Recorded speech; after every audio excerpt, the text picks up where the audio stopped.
పర్యావరణం. ఉప్పాడ తీరం. కడలిని దైవంగా కొలిచే ఆ మత్స్యకార బిడ్డల గుండెల్లో ఏటా ఒకటే భయం. అలల తాకిడికి ఆవాసాలు ఆవిరైపోతుంటే, ఏటా తమ గూడును సముద్రం మింగేస్తుంటే ఆ కన్నీటి గాథలు వర్ణనాతీతం. కారణం గ్లోబల్ వార్మింగ్ కావచ్చు, సీ లెవెల్ రైస్ కావచ్చు, కానీ ఆ ఉప్పాడ తీరవాసుల ఆవేదన మాత్రం అంతులేనిది. స్వాతంత్రం వచ్చినప్పటి నుంచి ఇప్పటి వరకు ప్రభుత్వ అధికారుల లెక్కల ప్రకారం 100 ఎకరాలకు పైగా ఉప్పాడ గ్రామ భూమి సముద్ర కోతకు గురైందని జిల్లా అధికారులు చెబుతున్నారు. ఇక తీర ప్రాంత కోతను అరికట్టకపోతే భవిష్యత్తులో ఉప్పాడ గ్రామస్తులు అనేక సమస్యలు చవిచూస్తారని మారిటైమ్ బోర్డు సముద్ర అధ్యయన శాస్త్ర నిపుణులు హెచ్చరిస్తున్నారు. ఆ నిరాశలో ఉన్న వారికి ఒక్క ఆశాకిరణం కనిపించింది. ఆ గొంతు విన్నది, ఆ గుండె చప్పుడు పట్టుకున్నది ఒకే ఒక్కడు, మన జనసేనాని. సముద్రం కోతకు గురవుతోంది మన తీర ప్రాంతం అంతా. ఖచ్చితంగా మన తీర ప్రాంతాన్ని కోతను ఆప్ చేయొచ్చు. దానికి కావాల్సింది ఏంటంటే మనకు చక్కటి నిధులు కావాలి. ఎలాగైపోతున్నాయండి, తెరకి కొడతా అంటే గోడ పడిపోవడం, ఇంట్లో ఉన్న తెలుపులు పడిపోవడం. ప్రాతిపాదికం చేయాలి. ఫస్ట్ మొదలు పెట్టడం మన ఈ కోతకు గురవుతుంది లోకల్ మేనిఫెస్టోలో రాగానే సంవత్సరం లోపు దీనికి పరిష్కార మార్గం కనుక్కోను. రాగానే 1, 2, 3 నెలలు రాగానే ఫస్ట్ ఇప్పుడే కనుక్కుంటా ఉన్నాం. ప్రతి సమస్యని డాక్యుమెంట్ చేయించండి. ఇది మీరు బలంగా చెప్పేసండి, పరిష్కార మార్గం కనుక్కోండి. మన కొత్తపల్లి, మన ఉప్పాడ తీర ప్రాంతం ఈ 100 సంవత్సరాల్లో 320 ఎకరాలు కోతకు గురైంది. ప్రతి సంవత్సరానికి కొంత కోతకు గురవుతా ఉంది. మన ఉప్పెన సినిమాలో వచ్చిన ఇల్లు కూడా ఈ రోజున కోతకు గురై వెళ్ళిపోయింది. పక్కన హౌస్ కట్టి ఉప్పెన సినిమాలో షూటింగ్ చేసుకున్నారు.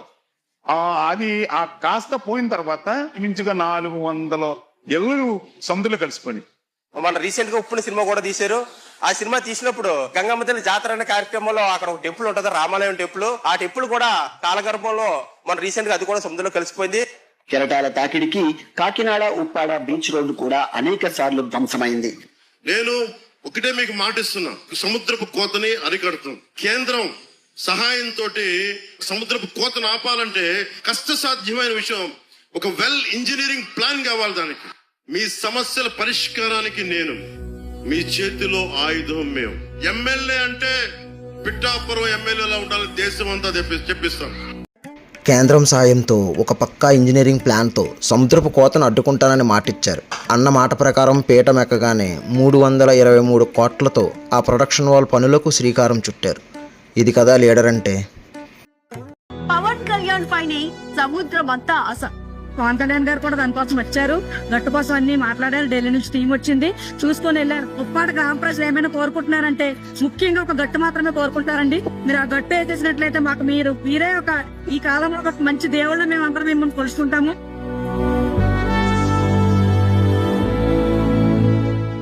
ఉప్పాడ ప్రాంతం ఏదైతే కోతకు గురవుతుందో ఆ ప్రాంతాన్ని పవన్ కళ్యాణ్ గారు మాత్రమే కాపాడగలుగుతారు అనే స్థాయికి ఈ రోజు దాదాపు 323 కోట్ల రూపాయల నిధులను శాంక్షన్ చేసినట్టుగా తెలుస్తుంది.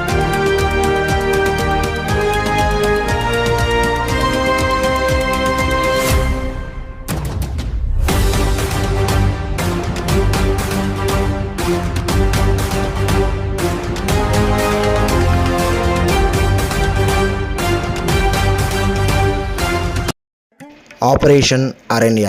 దశాబ్దాలుగా అడవిని చెరబట్టి ఫామ్ హౌస్లు కట్టుకున్న అక్రమార్కుల పీచమనిచి అడవిని ఆక్రమణల నుండి విడిపించారు మన సేనాని. సుమారు 133 చదరపు కిలోమీటర్ల అడవిని గుర్తించి 76 ఎకరాలకు పైగా భూమిని రికవరీ చేసి రికార్డు సృష్టించారు.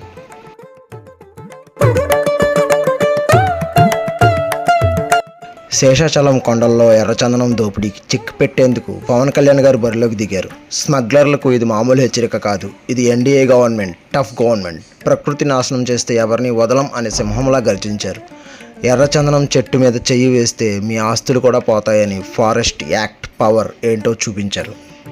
వన్ సింపుల్ వార్నింగ్ అందరికీ ఇస్తుంది, ముఖ్యంగా రెడ్ శాండర్స్ అందరికీ కూడా.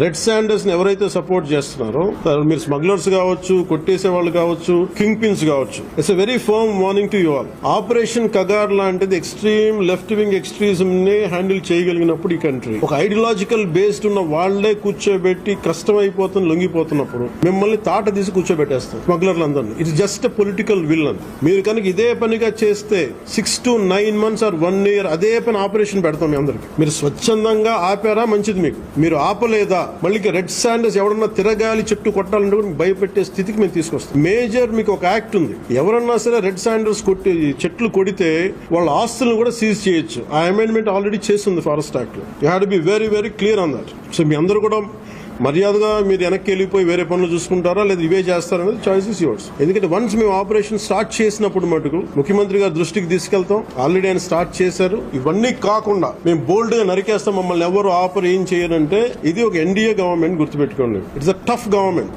ప్రజల వెల్ఫేర్ ఎంత కోరుకుంటుందో పర్యావరణాన్ని ప్రకృతిని మీరు విధ్వంసం చేసి ఎర్రచంద్రాన్ని అడ్డగోలుగా మీరు నరికేసి మీకు కనిపించేది ఈ రోజు వెళ్ళి చూస్తున్న 160,000 ఎర్రచంద్రం చెట్లు నరికేసి ఎన్ని వేల కోట్లు డబ్బులు చేసుకున్నారు.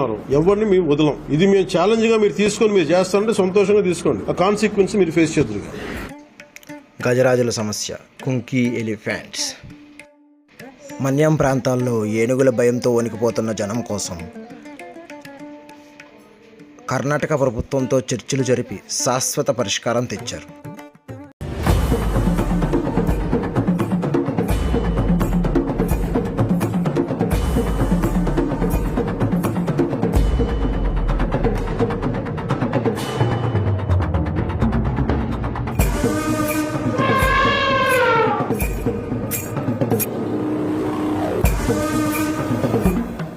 కుంకీ ఏనుగులు మరియు అత్యాధునిక టెక్నాలజీని వాడి మనుషులకు ఏనుగులకు మధ్య ఘర్షణ లేకుండా ప్రకృతి సమతుల్యతను కాపాడారు.